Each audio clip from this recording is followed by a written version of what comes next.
আসসালামু আলাইকুম ওয়া রাহমাতুল্লাহি তাআলা ওয়া বারাকাতুহু। সম্মানিত উপস্থিতি, পবিত্র কোরআনের দুটি আয়াতে পাক তিলাওয়াত করে আমরা আমাদের টোটাল আলোচনাকে দুই ভাগে ভাগ করে ইনশাআল্লাহ মাওলা যতটুকু তৌফিক দান করেন আমরা চেষ্টা করব কিছু কথা আপনাদের সাথে শেয়ার করতে। প্রথম আয়াতে আল্লাহ রাব্বুল আলামিন আমাদেরকে বলছেন লাহু মুআক্কিবাতুম মিন বাইনি ইয়াদাইহি ওয়া মিন খালফিহি। আমরা যারা আল্লাহ রাব্বুল আলামিনের বান্দা, আল্লাহর বান্দাদেরকে প্রত্যেক ব্যক্তিকে সামনে থেকে পেছন থেকে কিছু ফেরেশতা আমাদেরকে ফলো করে। আমাদের সামনে আমাদের পিছনে ফেরেশতা, এটা আল্লাহ কর্তৃক নিয়োগপ্রাপ্ত ফেরেশতা। ইনারা আমাদেরকে ফলো করেন। আমি যদি আপনাদের ভাষায় বলি তো লুক আফটার করে, দেখভাল করে। দেখভাল বলতে ঠিক আপনি আপনার সন্তান যখন আস্তে আস্তে হাঁটতে শুরু করে, আপনি যেমন পিছনে পিছনে হাঁটেন পড়ে যাচ্ছে কিনা, অসংখ্যবার অনেক বড় বড় দুর্ঘটনা থেকে আপনি ছেলেকে উদ্ধার করে ফেলতে পারেন, কিন্তু সব দুর্ঘটনা থেকে পারেন না। কিছু জায়গায় যেখানে তার পড়ার একেবারে আল্লাহ এটা ফরজ করে দিয়েছেন সেই জায়গায় পড়ে, বাকিটা আপনি উদ্ধার করে ফেলেন। যেভাবে ছোট্ট একটা বাচ্চার সামনে পেছনে তার মা বাবারা, চাচা চাচি, এখন তার চাচা চাচির দরকার মোর, এখন এখালা বুঝছেন বেগুনের বাইর করে দিতে করতেন, এটা কেউ তাই দিতেন এনাই আবার আর বুজুর্গ এনে বুজুর্গ, কিন্তু আর গরম মিদে আর মানুষ বাদে মানি ওই জন্য হতো না আইবু আর গুণ আইবু এটা অনর্গুণ আছে জিতে, কিন্তু আবার বাইরে পরিচয় দিব অমুকুর কি ভাই অমুক আর দেওয়ার অমুক আর অমুক ন বুঝন গরুর মুখ এডে আরেকদিন ওনারা বুঝিল। তা আমি আপনাদেরকে বুঝাতে চাচ্ছি, ঠিক যেভাবে আমরা বাচ্চাদেরকে করি অনুরূপ ভাবে ফেরেশতাও আল্লাহ রাব্বুল আলামিন নিয়োগ দিয়েছে। কত বড় রহমান রব দেখেন। সেই কারণে আমরা ঘরের ভিতরে যখন থাকি কাপড় চেঞ্জ করার সময় আমাদের মধ্যে যারা মুত্তাকি পরহেজগার তারা পরিপূর্ণরূপে আনকাভার্ড হয় না। কেন? ও ফেরেশতার লজ্জার কারণ। এই ফেরেশতাগুলা কি করে? ইয়াহফাজুনাহু মিন আমরিল্লাহ, আল্লাহর নির্দেশে আপনার লুক আফটার করে, সুবহানাল্লাহ, দেখভাল করে আপনাকে সামনে থেকে পিছন থেকে। এই কারণে আপনি দেখবেন আমরা বলি হুজুর অ্যাক্সিডেন্টের মধ্যে পুরা গাড়ি নষ্ট হয়ে গেছে, সে কেমনে বেঁচে গেছে। আবার বলবেন যে হুজুর একদম গায়ের পাশ দিয়ে গেছে, কেন যে লাগলো না। এগুলা কেন লাগে না জানেন? হাদিসে পাকের মধ্যে আমার নবী বলছেন যেই জিনিসটা আপনার জন্য ফিক্স করে দেওয়া হয়েছে যে এটা ঘটবেই, এই ধরনের ঘটনা বাদে বাকি সমস্ত বিপদ আপদ থেকে এই সমস্ত ফেরেশতারা আমাদেরকে রক্ষা করে। ইন্নাল্লাহ লা ইউগাইয়িরু মা বিকওমিন, আয়াত কন্টিনিউ করতেছে।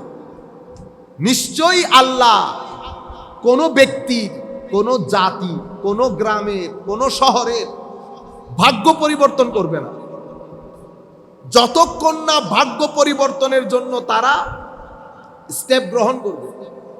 আমার নিজ থেকে যদি উদ্যোগ না নেই, রাতকে দিন না করি, দিনকে রাত না করি, বাদ কেউ আপনার বিছানার মধ্যে বালিশের পাশে রেখে যাবে না। এরপরে কি বলছেন আল্লাহ? ওয়া ইজা আরাদাল্লাহু বিকওমিন সুআ, আল্লাহ যখন কোন জাতির ব্যাপারে, না বেটা এটার মুখে ঢুকে দিতে হবে, বসার অসুবিধা নেই। আল্লাহ রাব্বুল আলামিন যখন কোন জাতি, কোন ব্যক্তি, কারো ব্যাপারে আল্লাহ রাব্বুল আলামিন যখন, আরে মা ওবা ওনারা ইল্লে গইলে আর মাইন্ডসেট নষ্ট হয়ে যাবে, মানে আগে আইলে ভালো হইতো।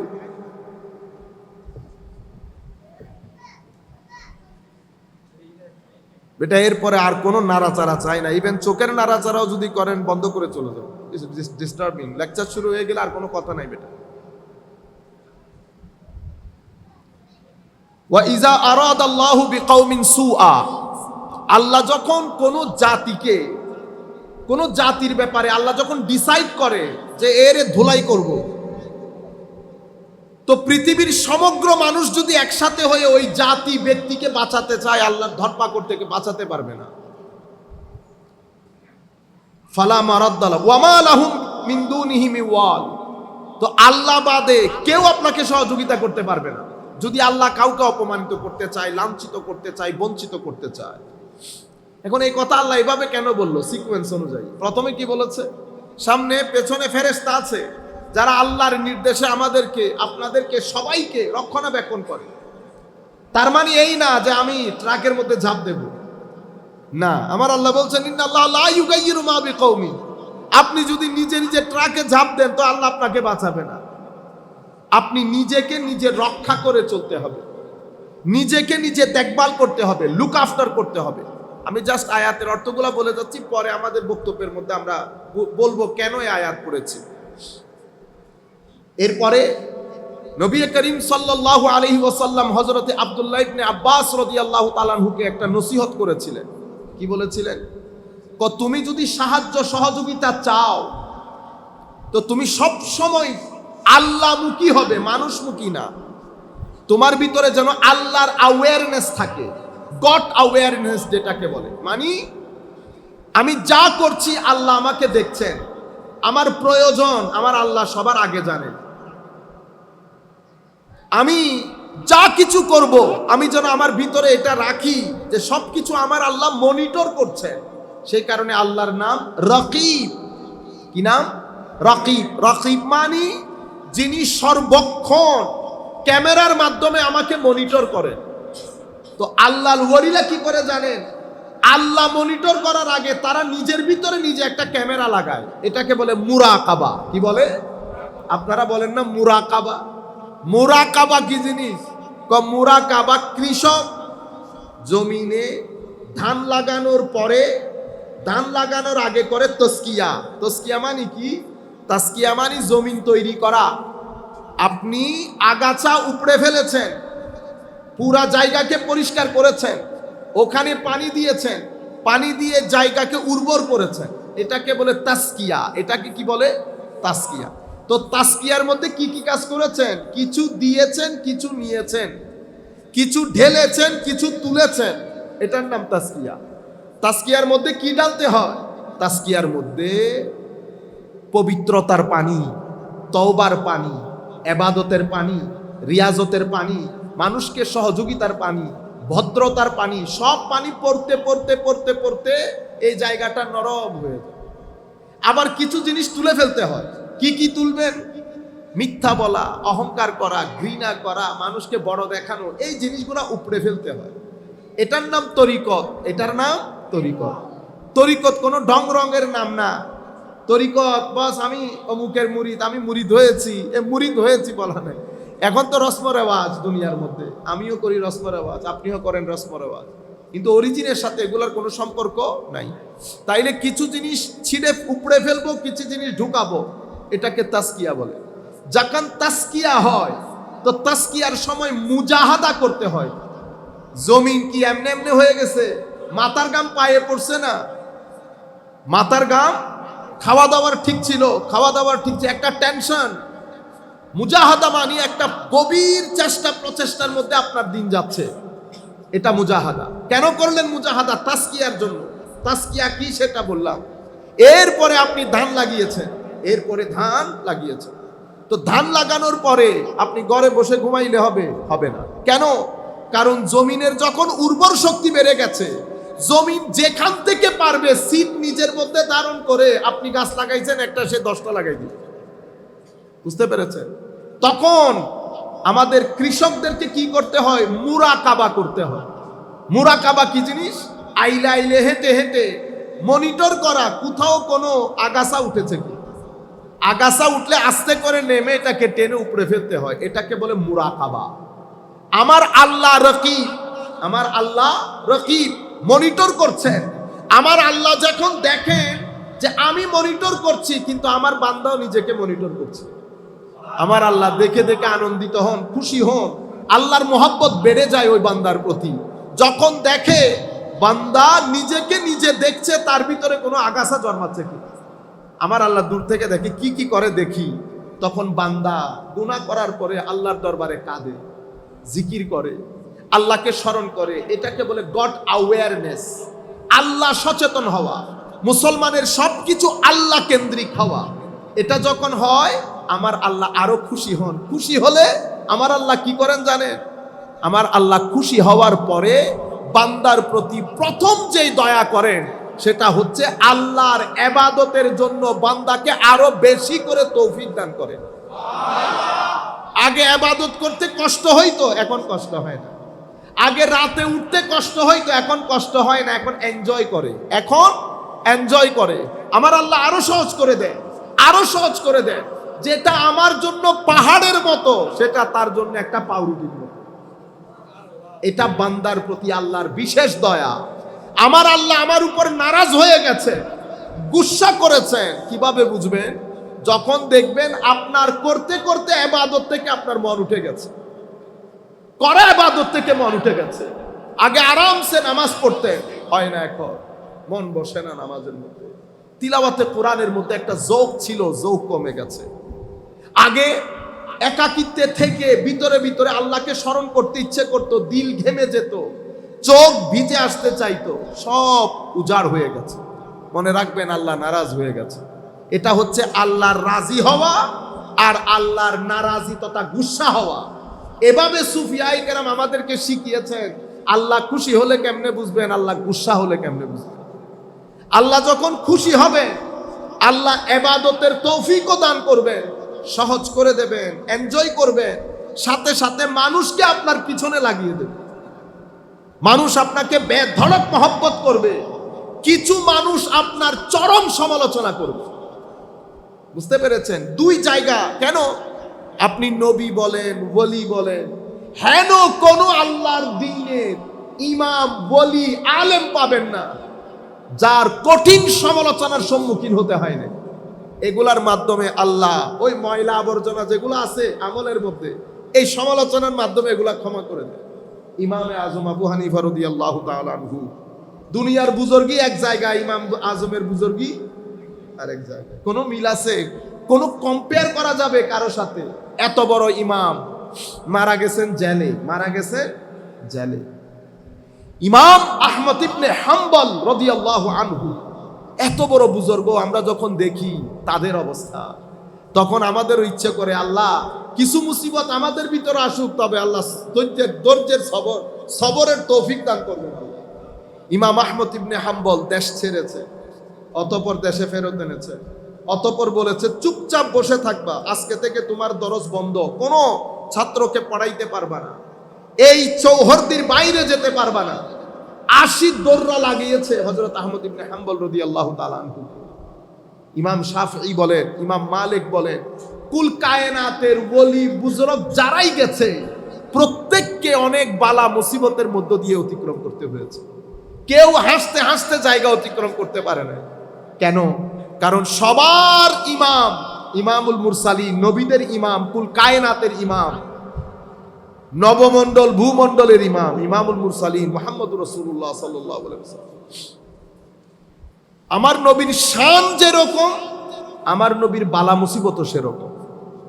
আপনি আমার নবীর সমস্ত বালা মুসিবত এক জায়গায় রেখে শুধু শিয়াবে আবি তালেবের ওই কয়েক বছরে যদি মুসিবত দেখেন, চিন্তা করে দেখেন তো, সৌদি আরবের মতো বর্তমানে অনেক গরম না? তখন তো, এখন তো ধরতে গেলে অনেক ঠান্ডা হয়ে গেছে। ইতোপূর্বে তো অনেক গরম ছিল। মক্কায়ে মুআজ্জামার মধ্যে যখন আমার নবী, অনেক গরম না? অনেক গরম। সেই কঠিন তপ্ত গরমের ভিতরে আমার নবী খোলা আকাশের নিচে সোশ্যাল বয়কট করা হয়েছে, সামাজিকভাবে বর্জন। কেউ না খাওয়া দিতে পারবে, না কথা বলতে পারবে, না সালাম দিতে পারবে, না ডাকতে পারবে। টোটাল সোশ্যাল বয়কটের মধ্যে ছিল। এটাও বাদ দিলাম, শুধুমাত্র তায়েফের ময়দানে যখন দেওয়ালের সাথে হেলান দিয়ে রক্তাক্ত অবস্থায় আমার নবী আকাশ পানে চেয়ে আছে, আমার নবী ইরশাদ করেছেন যে আমার পরে তারা সবচেয়ে বেশি বালা মুসিবতের সম্মুখীন হবে যাদের সাথে আমার অনেক মিল আছে। আল আমসালু ফাল আমসাল, আমার সাথে যাদের মিল তারা অনেক বালা মুসিবত সহ্য করতে হবে। বালা মুসিবত, বিপদ আপদ, ফতোয়া সবকিছু হজম করতে হবে। কিন্তু আমি আপনাদেরকে যেখান থেকে নিয়ে এসেছি, আল্লাহ কি করেন? আল্লাহ সবর দান করেন, ধৈর্য দান করেন, স্থিরতা দান করেন। কেন? এদিক দিয়ে মুসিবত বেড়ে গেলে ওদিক দিয়ে দরজা খুলে দেয়, ওদিক দিয়ে দরজা খুলে দেয়। আগে আধা মাইল দেখতে পারতেন, এখন 1 মাইল দেখেন, আল্লাহ আরো বাড়াই দেয়। মাঝে মধ্যে আমার নবী কি কি জিনিস আপনাকে বলে দেয়, বান্দা ভিতর থেকে খুশি হয়ে যায়। সাআদউদ্দিন তাফতাজানি রাদিয়াল্লাহু তাআলা আনহু এখন জগৎ বরণ্য আলেম। সাআদউদ্দিন কুল কায়নাতের মধ্যে আকীদার ইমামের মধ্যে, আকীদার ইমাম যারা আমাদেরকে আকীদা শিখিয়েছে, সে আকীদার ইমামের মধ্যে সাআদউদ্দিন তাফতাজানি রাদিয়াল্লাহু তাআলা আনহু অসাধারণ এক নাম, অসাধারণ এক নাম। কিন্তু ছাত্র ভালো ছিল না, ছাত্র ভালো ছিল না। উনি ওনার শেখ ইজি রাদিয়াল্লাহু তাআলা আনহু যখন পড়াতেন, কিতাবপত্র বুঝতো না, বেচারা সারাদিন পড়তো কিন্তু এখলাস ছিল। একদিন প্রত্যেকদিন তো ছাত্রদের গুতাগুতি সহ্য করতে হইতো, সবাই স্বাভাবিক হাসতো, কিতাব বুঝে না বেটা বেকুব, আমাদের এখানে যেরকম করে আর কি। এগুলা দেখছেন, আমার আল্লাহ পরীক্ষা করতেছে। কথা ডিয়াডি খোঁচা সব সহ্য করেছে। একদিন ক্লাসের ফাঁকে সবাই খেলতে গেছে, উনি বসে আছেন কিতাব নিয়ে। এক ব্যক্তি এসে বলতেছেন, 2-3 জন মানুষ বাইরে দাঁড়িয়ে তোমাকে ডাকতেছে। উনি বলতেছেন, আমার তো সময় নাই যাওয়ার, আমি পড়ালেখাতে আছি। কতক্ষণ পরে আবার আসছে, তোমাকে না বললাম 2-3 জন বুজুর্গ ব্যক্তি তোমাকে বাইরে ডাকতেছে। না না, আমার এখন যাওয়ার সময় নেই। তৃতীয়বার উঠে গিয়ে দেখে আমার নবী সাহাবায়ে কেরাম নিয়ে দাঁড়ায়, নবী সাহাবায়ে কেরামকে নিয়ে দাঁড়ায়। সাদ আসতে বলেছে, আসতেছ না যে? তখন সাআদউদ্দিন তাফতাজানির অবস্থা কি হইতে পারে আপনারা চিন্তা করে নেন। ইমামুল মুরসালিন নবী সামনে, ওই জিয়ারত কিরকম হয়েছে আল্লাহ আর তার রাসূল জানে, আমরা জানি না। তখন উনি বলছেন, হুজুর আপনি ডাকতেছেন, এটা যদি আমি বুঝতাম তাহলে তো আপনিই জানেন আমি কি করতাম। আমার নবী সাল্লাল্লাহু আলাইহি ওয়াসাল্লামের নজর, দুয়া, সোহবত 3টা ফেরত এসেছেন। বাচ্চারাও স্টুডেন্টরাও খেলা থেকে রুমে, উস্তাদও শেখ ইজি রাদিয়াল্লাহু আনহু এসেছেন, কিতাব পড়া শুরু করলেন। কিতাবের ধার দেখে উস্তাদ পর্যন্ত ভয় পেয়ে গেছে। কি রে, কি রেখে গেলাম 2 মিনিট আগে, সাত হয়েছে কি? সাতের জবান বন্ধ হয়ে গেছে। সাত বলে না, ভিতরে যখন সমুদ্র বড় হয়ে যায় জবান বন্ধ হয়ে যায়। জবান আল্লাহ সচেতনতা দান করে, তখন ব্যক্তির মধ্যে খাস একটা ভয় চলে আসে। তারা তাদেরকে যারা বেইজ্জত করে তাদেরকে বদদুয়া করতে পর্যন্ত ভয় করে। কেন? কাশ আল্লাহ না নারাজ হয়ে যায়, কাশ আল্লাহ না নারাজ হয়ে যায়। হযরতে জুনায়েদ বুগদাদি রাদিয়াল্লাহু তাআলা আনহু, কেউ বলেছেন হাতেম আল আসম, কোন একটা সফরে নৌকা করে আসতেছে। কিছু ছেলে পুলে হয় না, স্থানীয় পাড্ডা ছেলে পুলে মদ খেয়ে খেয়ে নাচানাচি করছে। হঠাৎ করে সে ওনার গায়ে পেশাব করে দিয়েছে। মদখোর অবস্থায় খবর থাকে না। এখন ওনার মুরিদিন যারা আছে তারা তো মানে রেগে তেলে বেগুনে হয় না, হুজুর বদদুয়া করে। হুজুর বদদুয়া করার জন্য হাত তুলে বলতেছে, আল্লাহ এই ছেলেগুলোকে আপনি এখন যে আনন্দের মধ্যে রেখেছেন, আল্লাহ তাদেরকে জান্নাতের মধ্যে একই আনন্দ দান করে, পরকালেও তাদেরকে একই আনন্দ দান করে। আপনিও চিন্তা করতে পারেন তারা এত হজম শক্তি তাদের আসে কেমনে? হজম শক্তি কেন আসে? ভিতর যখন অনেক গভীর করে দেন আল্লাহ, গভীরতার সাথে সাথে তাদের জবানের মধ্যে আল্লাহ তালা লাগিয়ে দেন। কেন? কারণ আমার আল্লাহ জানেন যাদের ভিতরে গভীরতা আছে তারা যদি কারো বিরুদ্ধে জবান নাড়ে আল্লাহর আরশ পর্যন্ত কেঁপে উঠে। আমার আল্লাহ সেই জন্য হজম শক্তি দান করেন। আমার নবীকেও বলেছেন, হাবিব ফাবিমা রাহমাতিন মিনাল্লাহি লিনতা লাহুম ওয়ালাউ কুনতা ফাজ্জান গালিজাল কলবি লানফাদ্দু মিন হাওলিক ফাআফু আনহুম ওয়াস্তাগফির লাহুম ওয়াশাবিরহুম ফিল আমর। হাবিব, এটা তো আল্লাহর দয়া আপনার উপর। আপনি অনেক অনেক অনেক ভদ্র, নম্র, একেবারে সফট। আপনি যদি কঠিন মেজাজে, রুক্ষ মেজাজে, হুঙ্কারি মেজাজের হতেন, তো মানুষ তো আপনার ত্রিসীমানার মধ্যে আসতো না।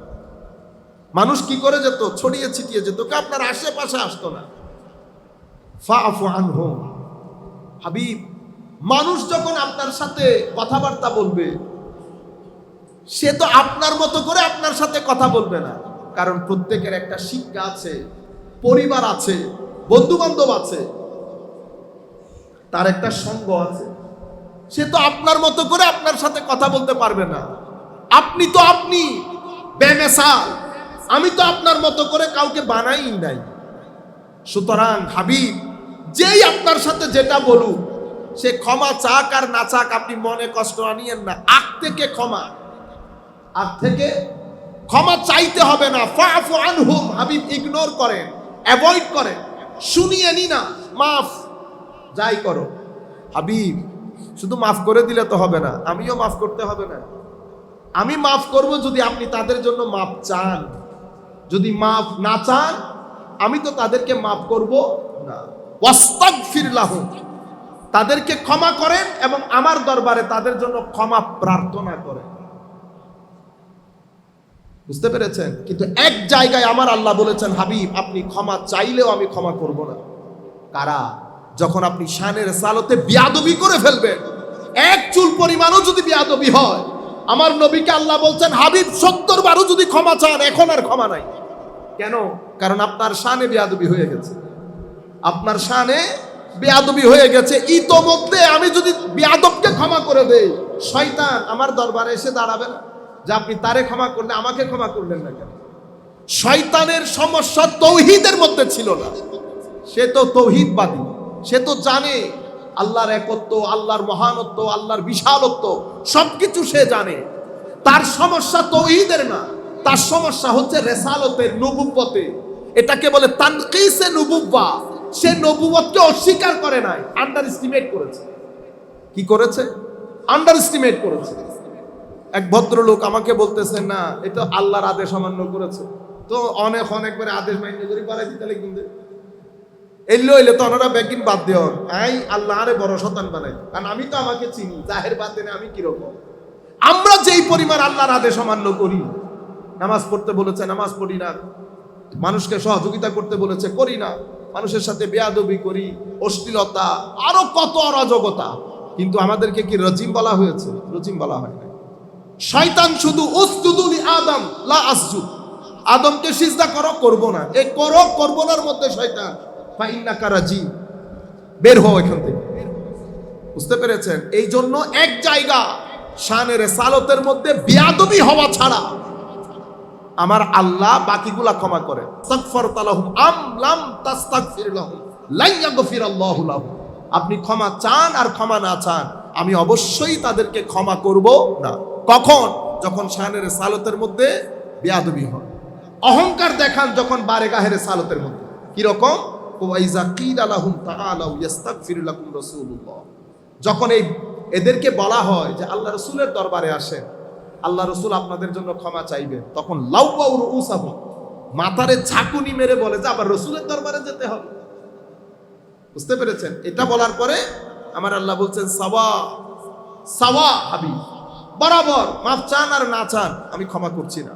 কিন্তু এখানে বলছে আপনি ক্ষমা করে দেন, আল্লাহর দরবারে ক্ষমাও চান। আমি মূল মেসেজ যেটা আপনাদেরকে দিতে চাচ্ছি, মাওলাই করিম যাকে যত বেশি গভীর করে সে তত বেশি চুপ হয়ে যায়, তত বেশি চুপ। তাকে আল্লাহ হিকমত দান করে, সেই বুঝে কোন জায়গায় কোন কথা কোন সময় বলতে হবে উনি বুঝেন, এবং ওনার মাধ্যমে ওই আল্লাহ ওয়ালার মাধ্যমে যেই হিকমত হয়ে যাবে সেটা লাখো আলেমের মাধ্যমে হবে না, একজনের মাধ্যমে যেটা হয়ে যাবে। আপনারা আপনাদের সম্মুখে আল্লামা হাশমি সাহেব হুজুরের মাধ্যমে, এক ব্যক্তির মাধ্যমে যেটা হয়েছে সম্ভব, আমাদের মতো হাজার কোটি একসাথে হয়ে গেলে সম্ভব হবে না। হুজুর আল্লামা জালালউদ্দিন আল কাদেরী, উবাইদুল হক নাঈমি, আল্লামা আমাদের গাজালিয়ে জামান মুসলিউদ্দিন সাহেব হুজুর সহ, হাশমি সাহেব হুজুর সহ, হযরতে আবিদ শাহ মুজাদ্দিদি সহ এই ধরনের সমস্ত উলামায়ে কেরাম যে খেদমত করেছেন, আমাদের লাখো কোটি ব্যক্তির মাধ্যমে এটা আঞ্জাম দেওয়া সম্ভব না। তো আমরা বলতে চাচ্ছিলাম আপনাদেরকে, যাকে যত গভীরতা দান করে উনি অত চুপ হয়ে যান, উনি অত চুপ হয়ে যান।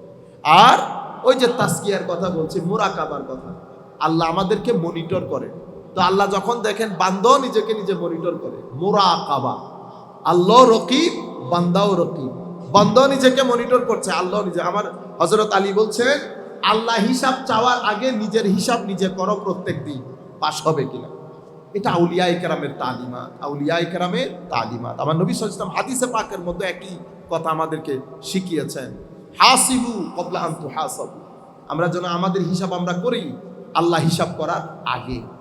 আমি এই কথাগুলো আপনাদেরকে কেন বলছি, ইউথ বিশেষ করে আমরা এখন চুপচাপ, অথবা আজকে ঘরের মধ্যে গিয়ে 2-3টা প্রশ্ন আমরা নিজেরা নিজেদেরকে করব। একটা প্রশ্ন হচ্ছে, আমার জীবনের উদ্দেশ্য কি? আমি কলেজে যাচ্ছি, ইউনিভার্সিটিতে যাচ্ছি, চাকরিতে যাচ্ছি, যেটাই আমরা করি, ব্যবসা করি, আমার জীবনের উদ্দেশ্য কি? আমি কি কি জিনিস এখান থেকে অ্যাচিভ করতে চাই, নাম্বার 1। নাম্বার 2, আমার জীবনে ওই কাজগুলো অ্যাচিভ করার জন্য কি কি কাজ আমি করি, এবং আমি কোন কোন সঙ্গের সাথে চলাফেরা করি। এই 3টা জিনিস যদি আমরা নিজেদেরকে নিজেরা প্রশ্ন করতে পারি, এখান অনেক জায়গা থেকে আমরা বের হয়ে আসতে পারবো, এবং এগুলো আমাদের জন্য ফরজে আইন করা। আমি নিরেট আপনাকে বলি, ফর এক্সাম্পল, আমাদের যারা চাকরি করে তাদের জীবন কিরকম? জীবন হচ্ছে সকালে উঠলাম, নাস্তা করলাম, অফিসে গেলাম, অফিস থেকে আসলাম, খাওয়া, টিভি নাটক, ঘুম। মাঝখানে যদি আপনি নামাজ পড়েন তাইলে 2-3 মিনিটে পড়ে ফেলবেন, ঠিক আছে। মোস্টলি আমাদের এখানে আমরা নামাজ পড়ি, উম্মতে মুসলিমার বেশিরভাগ লোক নামাজ পড়ে না। যদি এই এলাকার লোক প্রত্যেক নামাজে আসতো, এই মসজিদে হইতো? কখনো হইতো না। জানাজার মধ্যে হয় না। আমরা মোস্টলি নামাজও পড়ি না। আচ্ছা, এরপরে আমাদের যারা মহিলা, তারা কি কাজ করে? সকালে উঠে কুকিং করে, দুপুরের কুকিং, খায়, ঘুমায়, টিভি নাটক, আবার খাওয়া, আবার ঘুম। যারা নামাজ পড়েন, মোস্টলি আমরা নামাজ দোয়া করি। এ হচ্ছে আমাদের জীবন।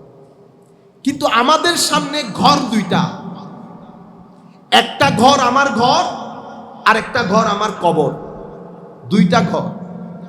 এখন 2 ঘরের মধ্যে যদি আমি নিরাপত্তার সাথে থাকতে চাই, আমার ঘর নিরাপদ হতে হবে না? কিন্তু আমার আল্লাহ আমাদেরকে বলেছেন, বান্দা নিজে নিজে ইচ্ছে করে নিজের ঘরকে মাকড়সার জালের মতো করে ফেলিও। ওয়া ইন্না আওহানাল বুয়ুত লাবাইতুল আনকাবুত। আমার আল্লাহ সূরা আনকাবুতের মধ্যে বলছেন, মাকড়সার ঘর সবচেয়ে নরে বরে, আঙ্গুলের ইশারা দিলে কি হয়ে যায়? ধ্বংস হয়ে যায়।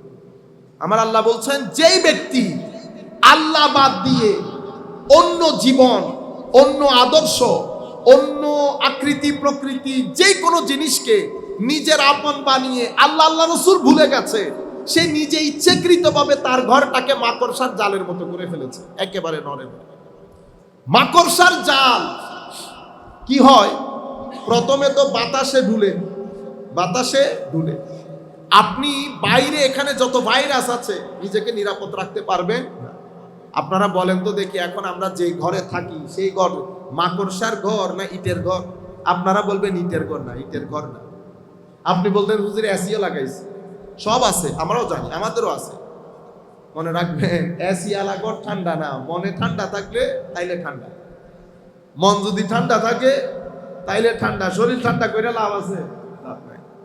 আমাদের ঘরগুলা দিন দিন মাকড়সার ঘরে পরিণত হচ্ছে। কেন? কারণ আমাদের জিন্দেগির মধ্যে আখিরাত নাই।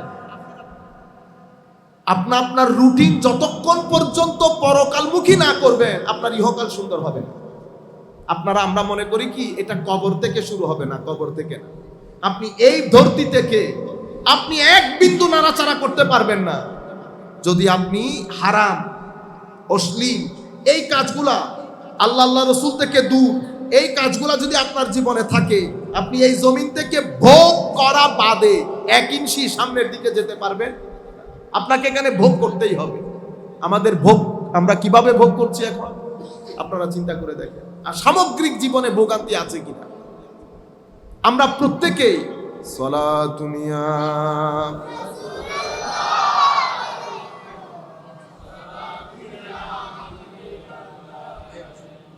নমিদানম, বেটা নোটো, নমিদানম ছে মঞ্জিল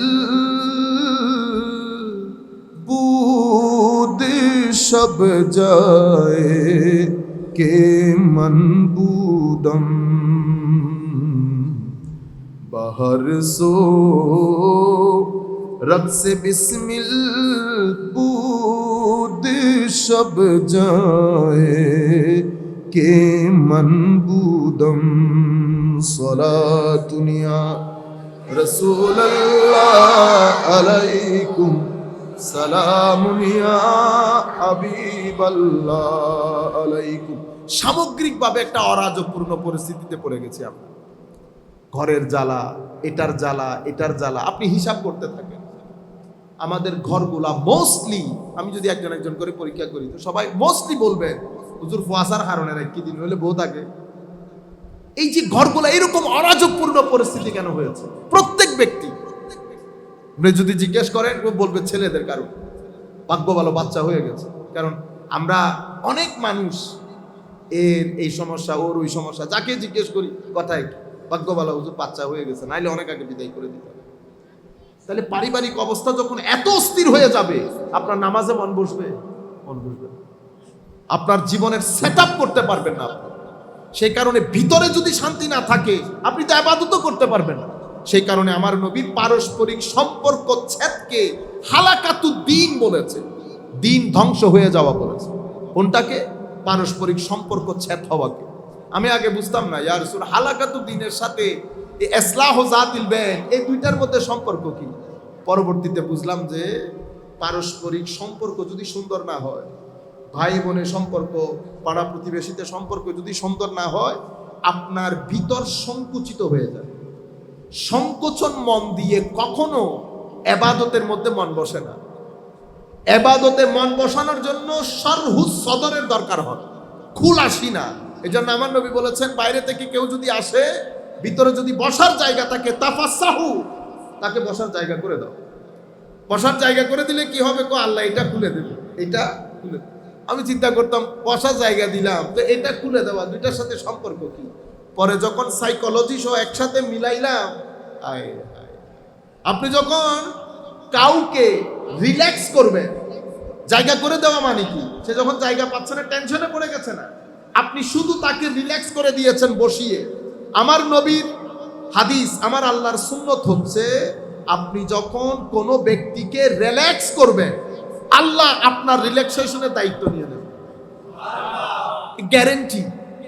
ধরেন আমরা বের হলাম, বাংলাদেশে অরাজকতা না, রাস্তার মধ্যে এই আগে যায় ওই পিছনে যায়, এই ধরনের পরিস্থিতিতে ধরেন একটা রিক্সা ইভেন, রিক্সা কি করলো আপনাকে, আপনি বাইরে থেকে আয়না নামিয়ে তারে গালিগালাজ করলেন।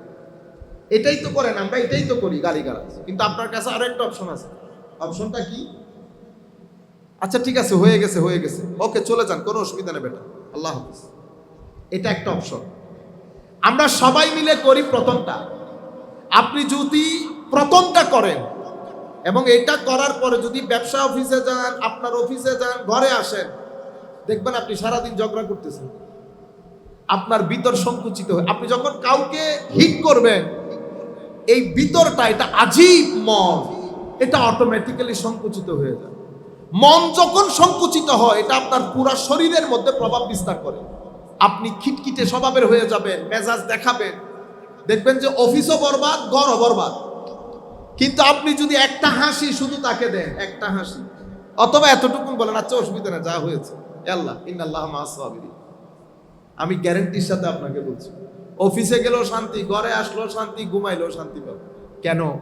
এটা আমার আল্লাহ, আমার নবী হাদিসে পাকের মধ্যে বলেছে, আপনি যদি কাউকে রিল্যাক্স করেন, আল্লাহ আপনাকে রিল্যাক্স করবে। রিল্যাক্স মানে আপনার ভিতরের এটা খুলে যায়।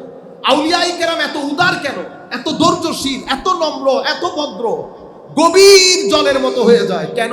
তো কারণ আফামান শারাহাল্লাহু সাদরাহু লিল ইসলামে ফাহুয়া আলা নূরিম মির রাব্বিহ।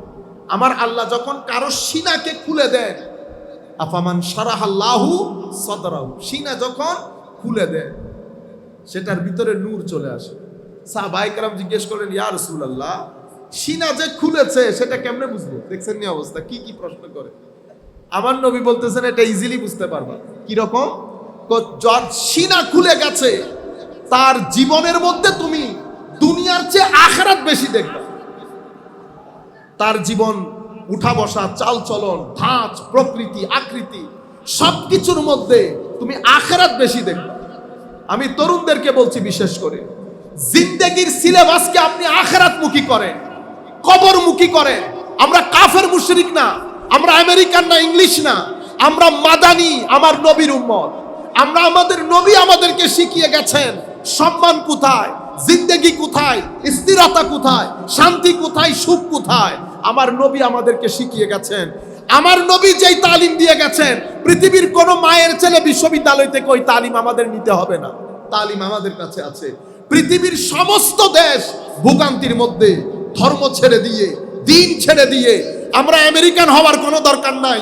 আল্লাহ আমাদেরকে আমেরিকান না করুক। শুধু টাকা পয়সা, দম দৌলত এগুলা দিয়ে পেট শান্তি হয়, শরীর শান্তি হয়, মন শান্তি হয় না। মনে রাখবেন, এই যে এতক্ষণ কথা বলছি, এই সামান্য সময়ের মধ্যে ইংল্যান্ড আমেরিকার মধ্যে শত ছেলে আত্মহত্যা করেছে এই কয়েক ঘন্টার মধ্যে। আমাদের দেশে করছে না, কিন্তু আমাদের দেশে গত 10 বছরে আমি আমাদের ছেলেদেরকে বলবো, আপনারা সার্ভেগুলো পড়েন, ক্রাইম রেট কিভাবে বাড়ছে, ইফটিজিং কিভাবে বাড়ছে, ডিভোর্স কিভাবে বাড়ছে, আমাদের সমাজে সুইসাইড কিভাবে বাড়ছে। এগুলার ফ্যাক্টর কি, কারণ কি, কেউ বলে না কারণ।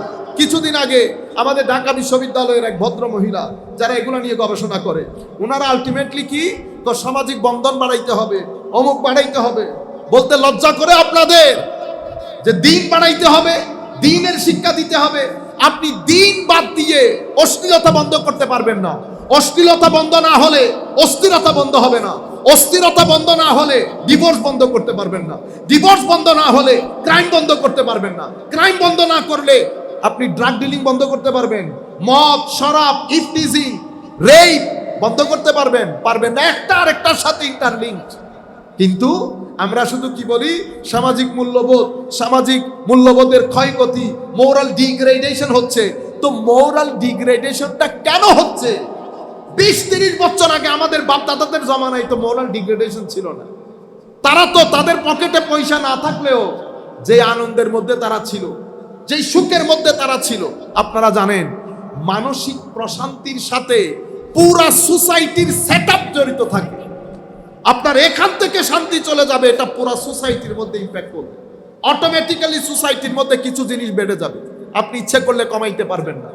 আপনি ইচ্ছে করলে রেপ কমাইতে পারবেন না।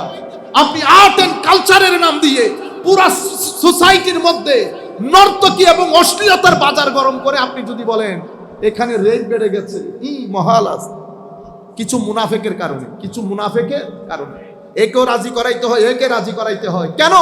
মদিনা শরীফ সরে গেছে। মদিনা শরীফ যদি সরে যায়, আপনার ঘরটা কার ঘর হয়ে গেছে? আনকাবুতের ঘর। মানে কিসে? মাকড়সার ঘর। যখন মাকড়সার হয়ে গেছে, এখন মায়ানমারও এমনি মারছে না।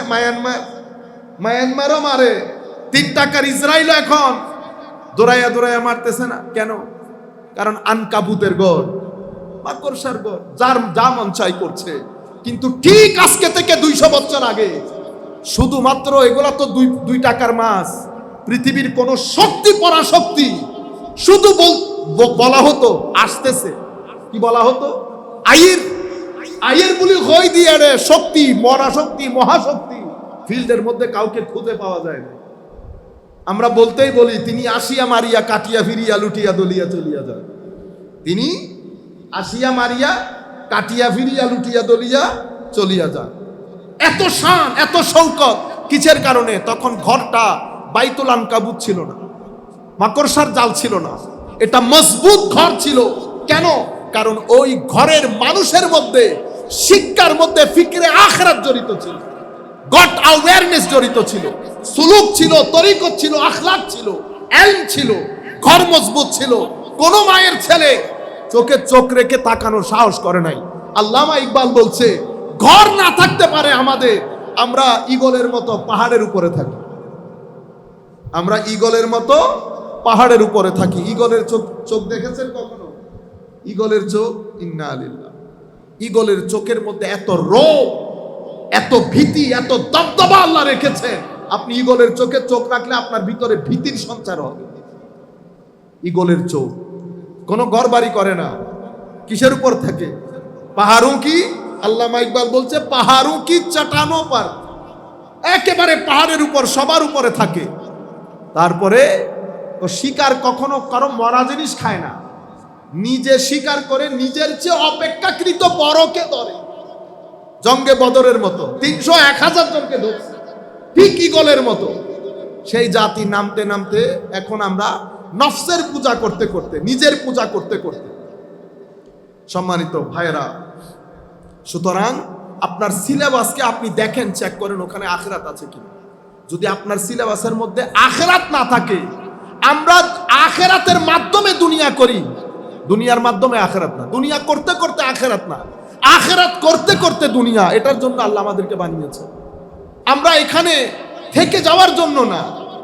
কিন্তু আজীব আমাদের পুরা সামগ্রিক জীবন থেকে দিন সরে গেছে, আখলাক সরে গেছে, আল্লাহর ভয় সরে গেছে, ফিকরে আখিরাত সরে গেছে। এগুলা যখন সরে যাবে, আপনার ঘর আস্তে আস্তে মাকড়সার জাল হবে।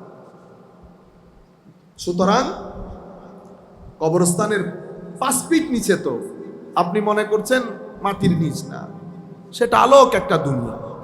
সেই দুনিয়ার মধ্যে হয়তো কেউ হাসে, কেউ কাঁদে, কে হাসে কে কাঁদে আল্লাহ পাক ভালো জানে। সুতরাং আমি আপনাদেরকে বলবো, আমরা আমাদের আখিরাত ঠিক করি, কারণ এটা এত নাজুক পরিস্থিতি। উম্মতে মুসলিমা সবচেয়ে বড় ক্ষতি সাধন করেছে আহলুল হাদিস। আমি কখনো নামগুলা বলি না বা এই আন্দাজে বলি না, কিন্তু এখন বলতে বাধ্য হচ্ছি।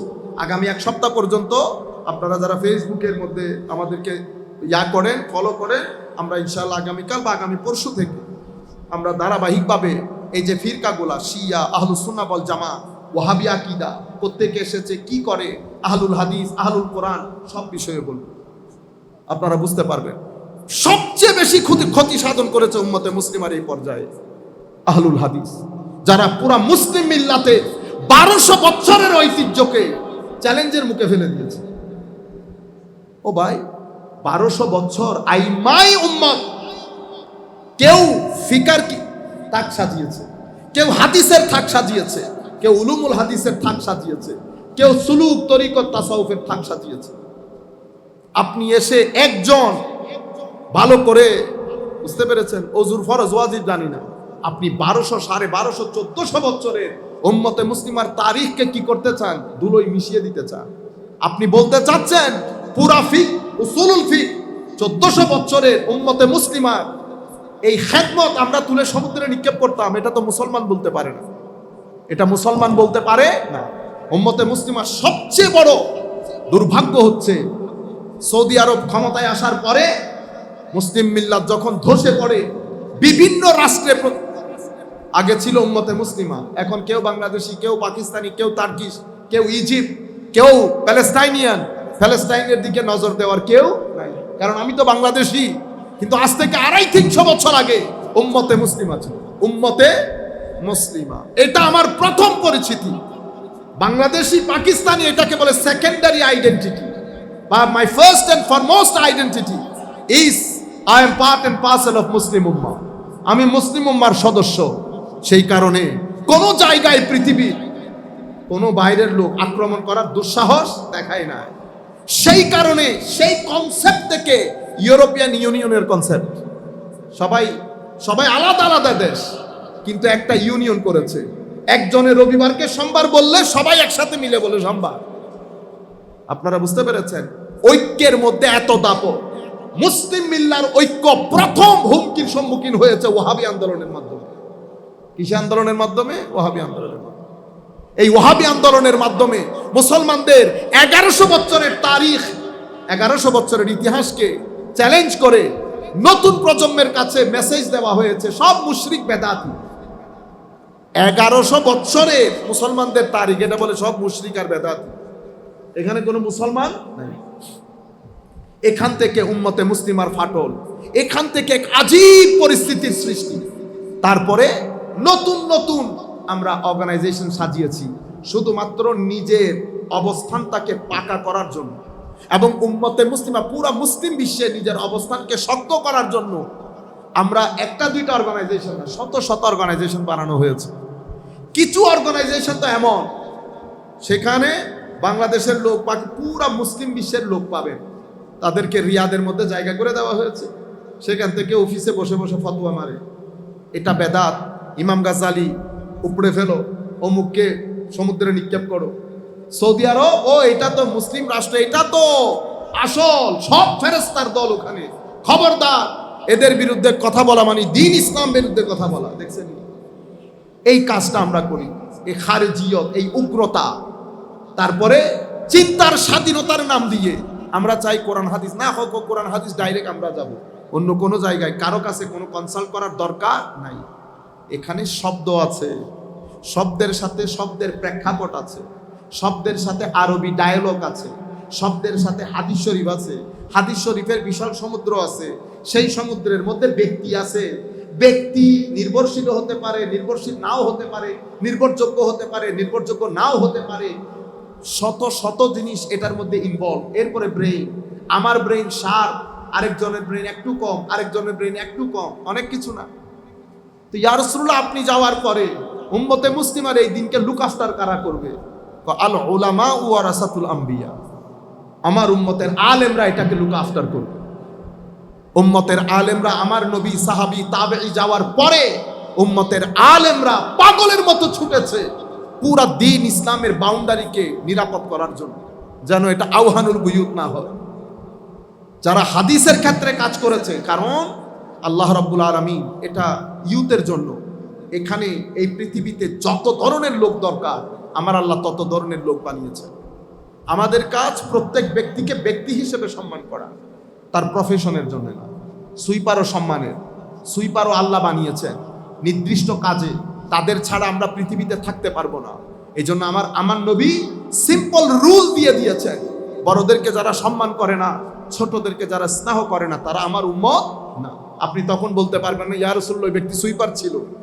যারা ব্যক্তিকে ব্যক্তি হিসেবে সম্মান করে না তারা কখনো সভ্য মানুষ হতে পারে না। আমরা আমাদের জীবনে যাদেরকে সভ্য মানুষ হিসেবে দেখেছি তারা ব্যক্তিকে ব্যক্তি হিসেবে সম্মান করত। পৃথিবীতে সভ্যতার কথা যিনি বলেছেন, সভ্যতাকে যিনি প্রতিষ্ঠা করেছেন, আমার নবী, জিন্দেগিতে আমার নবীকে ছোট বড় কেউ আগে সালাম দিতে পারেনি। আমার নবী যখন সালাম দিতেন কখন ব্যাকগ্রাউন্ড চেক করতেন না, আমার নবী আগে সালাম দিতেন। আমার নবী রাস্তার কাছে কাছে হাঁটতেন, আমার নবী মিথ্যা বলতেন না, উঁচু আওয়াজে কথা বলতেন না। আমার নবীর পুরো ব্যক্তিত্বের মধ্যে ভদ্রতা, সহনশীলতা একেবারে উপরে, হয় না ঝরে ঝরে পড়া, টপকে টপকে পড়া, আমার নবী এমন ছিলেন। আমার নবী এটা আমাদেরকে শিখিয়েছেন এবং আমার নবী আরো বলেছেন যারা প্রতারণা করে তারা আমার উম্মত না। মান গাশশানা ফালাইসা মিন্না মাল্লাম ইয়ারহাম কাবীরানা মাল্লাম ইয়ারহাম সাগীরানা ওয়া ইউআযযিম আও ওয়া ইউআক্কির কাবীরানা ফালাইসা মিন্না। যারা ছোটদেরকে স্নেহ করে না, বড়দেরকে সম্মান করে না, মুরব্বির সম্মান করে না, তারা আমার উম্মত না। আমার নবী যখন বলেছেন আমার উম্মত না, আমার আল্লাহ আস্তে করে রহমতের চাদরটা উঠিয়ে ফেলে। আল্লাহর রহমতের চাদর থেকে বের হবেন দুনিয়ার জীবনে লাঞ্ছিত, বঞ্চিত, হতাশাগ্রস্ত, অরাজকতা, অস্থিরতা বাদ দিয়ে কোনো কিছু আর নিয়ামত আপনি আপনার ভিতরে আপনি পাবেন না। সম্মানিত উপস্থিতি, আমি যেই জায়গা থেকে এসেছি ওইটা বাদ দিয়ে রাখি, শুধু এই মেসেজগুলো আপনাদেরকে দিচ্ছি যেহেতু আমাদের সময় শেষ। তাসকিয়া, তিনটা জিনিস আপনি যদি এই আন্দাজে আপনার রুটিনগুলো করতে পারেন। তাসকিয়া, তাসকিয়া কি? তাসকিয়া হচ্ছে আপনার ভিতরের জগতের মধ্যে কিছু সংস্কারের কাজ করা। তাসফিয়া, আপনার চরিত্রের পরিশোধন করা। আপনার মুখ থেকে গালাগালিগুলা বন্ধ করে, আল্লাহর ওয়াস্তে উঁচু আওয়াজে, রূঢ় কর্কশ আওয়াজে কথা বলা বন্ধ করে। আপনার চরিত্রের মধ্যে ধৈর্যশীলতা আনে। সব সময় লাঠি নিয়ে দৌড় দিয়েন না। লাঠি নিয়ে দৌড় দেয় অসভ্য মানুষ। সব সমস্যার সমাধান লাঠির মধ্যে না। আল্লাহ রাব্বুল আলামিন সমস্ত সমস্যার সমাধান রেখেছেন ধৈর্যের মধ্যে। ধৈর্য ধারণ করে অনেক সমস্যা অটোমেটিক্যালি সমাধান হয়ে যায়। কিন্তু আমরা এক সামগ্রিকভাবে মনে যেন আগুনের গোলার মধ্যে আমরা থাকি। বুঝতে পেরেছেন আপনারা? তাসকিয়া, তাসফিয়া। তামির, এটাকে বলে তামিরুজ জাহির ওয়াল বাতিন। আপনার ভিতর এবং বাইরে গড অ্যাওয়ারনেস, আল্লাহর সচেতনতা অথবা তাকওয়ার একটা বিল্ডিং তৈরি করা। এই তিনটা জিনিস আপনি আপনার নিত্যদিনের যে সিলেবাস, সেই সিলেবাসের মধ্যে আপনি রাখেন।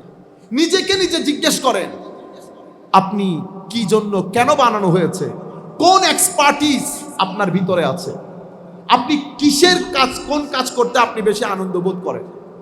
যেটা করতে আনন্দ বোধ করেন সবসময় সেই কাজ করবেন। আপনি কেমনে বুঝবেন কোন কাজের জন্য? আমি যেই কাজের জন্য আল্লাহ আপনাকে বানিয়েছে সেটা করতে আপনার অনেক ভালো লাগবে। সেটা পয়সা দিলেও করবেন, হাফ দিলেও করবেন, ফুল দিলেও করবেন, না দিলেও করবেন। কেন? আল্লাহ বানিয়েছেন ওইটার জন্য আপনাকে। আপনি এটা না করে পারবেন না। এটার মধ্যে আপনার রুজি, এটার মধ্যে আপনার সম্মান, এটার মধ্যে আপনার স্থিরতা, এটার মধ্যে আপনার মান মর্যাদা, এটা আপনি খুঁজে বের করবেন। আমি যখন কাজ করতে যাব অনেক অনেক কষ্ট করবেন। মনে রাখবেন হযরত ইউসুফ আলাইহিস সালাম আমাদেরকে দার্স দিচ্ছে, জিন্দেগির শুরু এক ধরনের হয়, ধৈর্য, সততা এবং আল্লাহর উপর তাওয়াক্কুল থাকলে। কোত্থেকে শুরু করেছে হযরত ইউসুফ আলাইহিস সালাম, আল্লাহ শেষ পর্যন্ত নিয়ে অর্থমন্ত্রী বানিয়ে দিয়েছেন তৎকালীন যুগের সবচেয়ে বড় রাষ্ট্রে। চিন্তা করতে পেরেছেন? এটা কোরআনে পাকের মধ্যে এত ঘটনার বর্ণনা আল্লাহ কেন দিলেন? আমাদের শিক্ষার জন্য। কিন্তু আমাদের ভিতর থেকে অনেক কঠিন হয়ে গেছে। আরেকটা জিনিস মনে রাখবেন, জীবন এখানে মনে রাখবেন এটা ফুলেল জীবন না যে ফুল বিছানো। আমরা যারা 15-20 বছরের আছি, এখন তো আমরা অনেক মজা করছি, ঠিক না? মা বাবা খেতে যখন বসি 6-7 চেয়ারে সব তো ফুল। কিন্তু মনে রাখবেন এই সুদিন সব সময় থাকবে না। কিছুদিন, কিছু সময়, একটা বাতাস এক চেয়ার খালি, আরেকটা বাতাস আরেক চেয়ার খালি। এক সময় বাত তুলবেন, চোখ দিয়ে পানি ঝরাবেন, চেয়ারে কেউ নাই আপনি ছাড়া। আর কেউ এসে ওই চেয়ারগুলো দখল করে ফেলেছে। আপনি যদি উল্টো লটকে যান, ওই মানুষগুলাকে আবার আপনি ফেরত আনতে পারবেন না। এটা ওয়াক্ত, টাইম। এই টাইম যখন আপনার উপর দিয়ে যাবে, কিছু গড়বে, কিছু ভাঙবে। কেউ কবরে, কেউ আপনার দুনিয়াতে। এক পর্যায়ে আপনিও আর দুনিয়াতে নাই। ওয়ালানাবলুওয়ান্নাকুম বিশাইইম মিনাল খাউফ ওয়াল জু ওয়া নাকসিম মিনাল আমওয়ালি ওয়াল আনফুসি ওয়াস সামারাত ওয়া বাশশিরিস সাবিরিন। আমার আল্লাহ বলছেন, এটা আমি আপনাদেরকে এই জন্য বলছি, মনে করেন না যে it is full of roses. না, it is not full of roses, it is not bed of roses. এর গোলাপের না, এখানে গোলাপ আছে, কাঁটা আছে, পড়তে হয়, উঠতে হয়। মনে রাখবেন, বালা এবং মুসিবত, বিপদ আপনার জীবনের সবচেয়ে বড় শিক্ষক। আপনার জীবনের সবচেয়ে বড় শিক্ষক বালা, মুসিবত এবং বিপদ। এটার মাধ্যমে আপনি যেটা শিখতে পারবেন সেটা অক্সফোর্ড থেকেও শিখতে পারবেন। সেই কারণে আমার আল্লাহ আমাদের জীবনে, আম্বিয়ায়ে কেরামের জীবনে এত বালা মুসিবত কেন দেয়? এই জন্য আম্বিয়ায়ে কেরামের অভিজ্ঞতার ঝুলি উম্মতের অন্যান্য সদস্যের চেয়ে অনেক অনেক উপরে। আউলিয়ায়ে কেরামের অভিজ্ঞতার ঝুলি আপনার চেয়ে অনেক উপরে। হুজুর দাতা গঞ্জে বখশ আলী হুজবেরির কাশফুল মাহজুব যখন পড়বেন, মানাজিরুস সাইরিন যখন দেখবেন, আপনার অবাক হয়ে যাবে যে এত অল্প বয়সে এত অভিজ্ঞতা করতে কে আসলো? বিপদ, মুসিবত, বালা, প্রত্যেকটা মুহূর্তে বালা। আল্লাহ অ্যাওয়ারনেস দান করেছে। আপনারা বুঝতে পেরেছেন? সুতরাং বালা মুসিবতে কখনো অধৈর্য হবেন না, কখনো হাহুতাশ করবেন না। একেবারে ডেড সি আছে না, মৃত সাগর, একেবারে আস্তে অস্থির হয়ে যান। যখন চতুর্দিক থেকে বালা আসা শুরু করবে, মনে করবেন আমার আল্লাহর পরীক্ষা।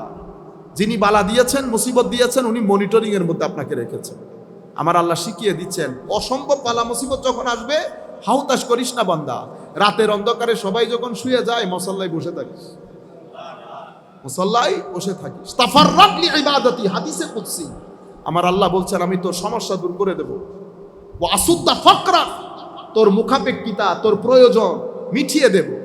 আর যদি ইবাদতরি, আমাদের সমস্যা, আমরা যেটা করি, আমরা কঠিন মুসিবতে পড়ে গেলে আমরা আল্লাহ আরে দেখিয়ে দেনা, ইল্লই দেনা, উল্লই দেনা, দুনিয়ার কথা আল্লাহ আরে সুখে দেখিয়ে দেন, ইন্না লিল্লাহি ওয়া ইন্না ইলাইহি রাজিউন। এটা করবেন না কখনো। আমরা অধৈর্য হব না। আপনারা এই যে কিছুদিন, গত বছর বোধহয় কুমিল্লাতে এই বাবা বিদেশে সিম্পল বলেছে যে আমি এত এত টাকা তোমাদের জন্য পাঠাই, তুমি এই কাজগুলো এখানে করতেছো, তুমি যদি এরকম করে থাকো আমি তো তোমার সাথে আর নাই। মেয়ে উপরে উঠে আত্মহত্যা করে দিচ্ছে। এই কাজগুলো আপনারা করবেন না। এখন এটা করবেন না বললে তো হবে না, আমিও বললাম, ইজিলি বলে ফেললাম না। আমি আপনাদের ওই মাথার দরজা জানালাগুলো একটু ঝাঁকুনি দিতে চাচ্ছি। আমরা বোধহয় রং ট্র্যাকে চলে যাচ্ছি। এই আন্দাজে সামনের দিকে প্রসিড করেন। একটা ইট কেন 10টা ইট উঠে উঠে দেখেন, আল্লাহ রাব্বুল আলামিন বরকত দান করবে। জ্ঞানের ক্ষেত্রে, অর্থনীতির ক্ষেত্রে, সব ক্ষেত্রে একটা বরকত পাবেন। কেন? আমার আল্লাহ যখন ওই যে পরবর্তী যে আয়াত করেছি, ওয়াল্লাযীনা জাহাদু ফীনা লানাহদিয়ান্নাহুম সুবুলানা, আপনি যখন আল্লাহর অ্যাওয়ারনেস নিয়ে যেই কোনো কাজ, যেই কাজ আপনি করেন, আপনার মধ্যে যখন চেষ্টা প্রচেষ্টা থাকবে, আমার আল্লাহ শত রাস্তা উন্মোচন করে দেবে।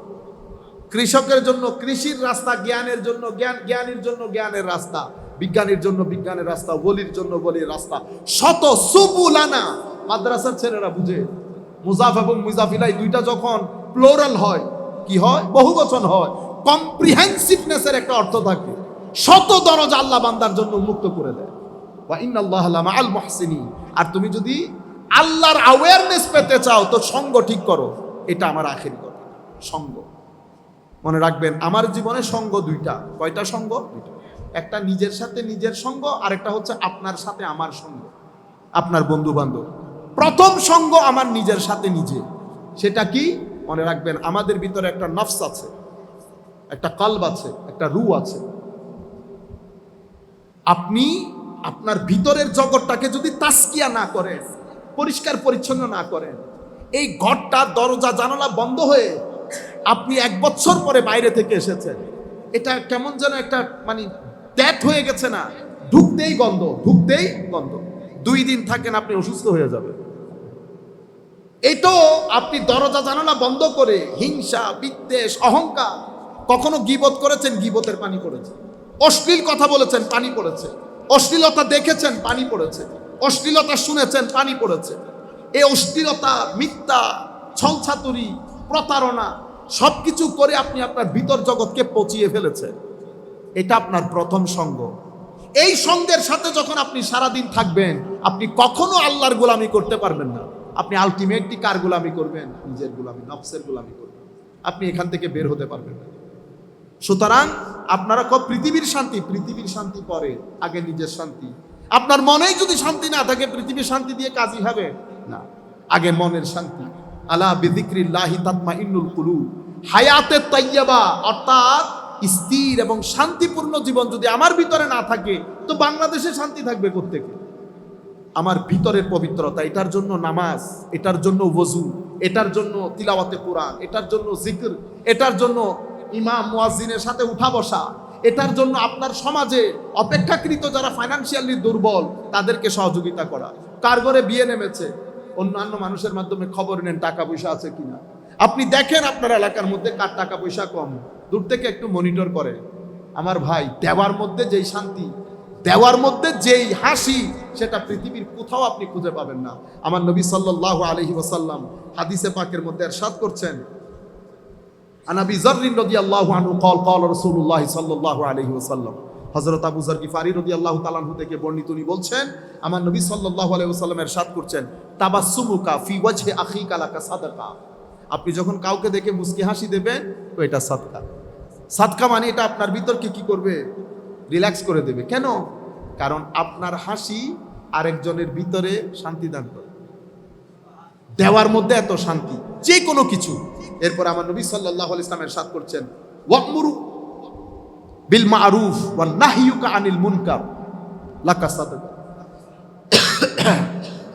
আপনি সমাজের মধ্যে কিছু লোক ছেলে ইফটিজিং করে, বা আপনি দেখছেন এরা এলাকার মধ্যে এক জায়গার মধ্যে বসে মানুষকে ডিস্টার্ব করে, বাচ্চারা আসা যাওয়া করতে পারে না, আমাদের মেয়েরা আসা যাওয়া করতে পারে না, আপনারা গিয়ে মারামারি করবেন। আমাদের ছেলেরা করে কি? গিয়ে মারামারি লাগিয়ে দেয়। না, মারামারি না, আগে বসেন, কথা বলেন, বুঝান, 1 বার 2 বার 3 বার বুঝান। মারামারি করা আপনার দায়িত্ব না। দ্বীনের দাওয়াত দেওয়া দায়িত্ব, গুলিয়ে খাইয়ে দেওয়া কারো দায়িত্ব না। আমার নবী বলছেন, ওমা আলাইনা ইল্লাল বালাগুল মুবিন লাস্তা আলাইহিম বিমুসাইতে। এখন তো আমরা পারি না আপনাকে খাওয়াই দিতে। এমন এমন হুঙ্কার, কিছু ওয়াজ রাতের মধ্যে গিয়ে তো ওয়াজগুলা শুনি পরিস্থিতি বোঝার জন্য। মাঝে মধ্যে হুঙ্কার দেখে রাতে আশেপাশে ভয় পেয়ে যায়, লাইট জ্বালাই দিয়ে। হুজুরুর হুঙ্কার মানে মনে দেখেন এখন ফারান পাখি বাইরে যাব মানে বেড়ে দায়িত্ব দিয়ে দে দিন ইসলামী খাবাই এনে তুই দুনিয়া তুই যাবে বড্ডু করিস গো। আমরা কোনোদিন আমাদেরই বড় বড় বুজুর্গানের দিন চলে গেছেন, কারো জবান এই ধরনের এইরকম শুনি নাই। মনে হয় যেন এখন খা তুই, আপনাকে ওই দায়িত্ব দেওয়া হয় নাই তো। আপনাকে দায়িত্ব দেওয়া হয়েছে পৌঁছিয়ে দেওয়া। কিভাবে পৌঁছাবেন? যুক্তির সাথে। কিভাবে পৌঁছাবেন? ভদ্রতা নম্রতার সাথে, বিকাউলিল লাইয়িন, ভদ্রতার সাথে। বাস আপনি এরপরে ফাতাওয়াক্কাল আলাল্লাহ, এরপরে আল্লাহর উপর তাওয়াক্কুল। এখন আপনি যে আন্দাজে বলছেন কথাগুলা, এটা তো নিরেট গুন্ডামি, নিরেট গুন্ডামি। ইন্না লিল্লাহি ওয়া ইন্না ইলাইহি রাজিউন। কথাবার্তার মাধ্যমে এমনিতে মানুষ কত অশান্তির মধ্যে। আমরা কিছু কথা হাসি মুখে বলি যেন মানুষের ভিতরে কিছুটা হলেও শান্তি আসে, কিছুটা হলেও শান্তি আসে। ছেলেরা যে কি মুসিবতে আপনারা কল্পনাও করতে পারবেন। আপনি ছেলেদেরকে দোষ দিতে পারবেন, মোবাইলের মধ্যে সেই পরিমাণ অশ্লীলতা ঢুকানো হয়েছে। একটা ছেলে জোহর পরে সে চেষ্টা করতেছে আসার জন্য, এখানে ভালো কোনো সুহবত নাই। এখানে আমাদের মিশরের মধ্যে, আরব বিশ্বের মধ্যে কালচার আছে, প্রত্যেক মসজিদের মধ্যে দার্স হচ্ছে। কেউ হাদিসের দার্স, কেউ ফিকার দার্স, কেউ তাসাউফের দার্স, কেউ সুলুকের দার্স দিচ্ছে। আমাদের কাছে অপশন থাকতো মজলিসের মধ্যে গিয়ে বসা, এখানে টাকা না দিলে আমি আসবো? তো ছেলেরা কোথায় যাবে দিন ধর্ম শিকার জন্য? মাজারে যাবে। আপনি ফতোয়া দিয়ে রেখেছেন মাজারে যাওয়া যাবে না, বেদাত। তুমি বড় একেবারে ডুয়ারিস গোর, 1200 বছর উম্মতে ঘাস কাটছে, বেদাত বুঝে নাই। ছেলেরা মাদ্রাসায় যাবে। আপনারা যারা জামিয়ার সাথে সংশ্লিষ্ট, জামিয়াতে যাবেন সপ্তাহে অন্তত একবার, কিছু করিয়ে না, শুধু ঘুরে চলে আসে। জামিয়ার মধ্যে মাগরিবের পর ঘুরে চলে আসলে এক সপ্তাহের জন্য চার্জ এসে যাবে, গ্যারান্টির সাথে বলছি আমি। আমরা করি সেটা। মাজারে পাকের মধ্যে যান ছেলেদেরকে সপ্তাহে অন্তত একদিন, দেখবেন। কারণ মাজারের সুহবতের তাসি, মসজিদে নামাজের তাসি আর অনার ইসিনাট বাজারের তাসির উপরে না, ওইরকম না। আল্লাহ রাব্বুল আলামিন আমাদের হামি ও নাসির হোক। এরপরে মারামারি না, মানুষকে বুঝা। আর আমাদের মাদেরও সচেতন হওয়া দরকার। আপনি কোচিং সেন্টারে, আমি আমার মেয়েকে, আমার বোনকে পাঠিয়ে দিলাম। কোচিং সেন্টারে পাঠানোর আগে মনে রাখবেন, শিক্ষা পরে, আগে আমার মেয়ের নিরাপত্তা, আমার মেয়ের ইজ্জত, আমার বোনের ইজ্জত, এটা আমার মাথার উপর। এলাকার ছেলেদেরকে বলবো, আপনারা আপনাদের এলাকার মেয়ে, এটা মনে করবেন আপনার পবিত্র দায়িত্ব, তাদের নিরাপত্তা পরিপূর্ণরূপে বিধান করা। আপনি আরেকজনের বোনকে নিয়ে হাসি ঠাট্টা করার আগে চিন্তা করে রাখবেন যে এই পেট থেকে বের হয়েছে সেটা আপনার মা, সেটা আপনার মা। এগুলা করবেন, কিছুদিনের মধ্যে অপমানিত, লাঞ্ছিত, বঞ্চিত হবেন। আপনিও বিয়ে করবেন, আপনিও বিয়ে করবেন। খবরদার, এই কাজগুলা থেকে নিজেকে আমরা গ্রুপ করে, গৌসিয়া কমিটি আছে, আরো যারা আপনারা কমিটির মাধ্যমে করে সোমবারে জিকিরের মাহফিল করেন, বিশুদ্ধবারে আপনারা বিশেষ হালাকা করেন। হুজুর গৌসুল আজম আব্দুল কাদের জিলানীর জীবনী পড়ার একটা হালাকা, 10-12 জন বসে, আজকে আমি পড়বো, 9 জনে শুনবে, কালকে অমুক পড়বে, আমরা শুনবো। ইমাম গাজালির কিতাব কিনে, এই আন্দাজ যদি আপনারা না করেন, আন্দর কিল্লার মধ্যে গিয়ে আমার নবীর সিরতের কিতাব, আউলিয়ায়ে কেরামের জীবনের কিতাব এনে ঘরের মধ্যে রাখে, ফরজে আইন করে আমরা আমাদের ছেলেদের জন্য কোরআনের তিলাওয়াত পড়ার স্বভাব নিজের মধ্যে যদি করতে না পারেন, সামনের সময়গুলো অনেক অনেক অনেক কঠিন হবে। ডিপ্রেশন থেকে বাঁচার কোনো উপায় থাকবে না। ডিপ্রেশন আপনাকে মেন্টাল ইলনেসের দিকে নিয়ে যাবে।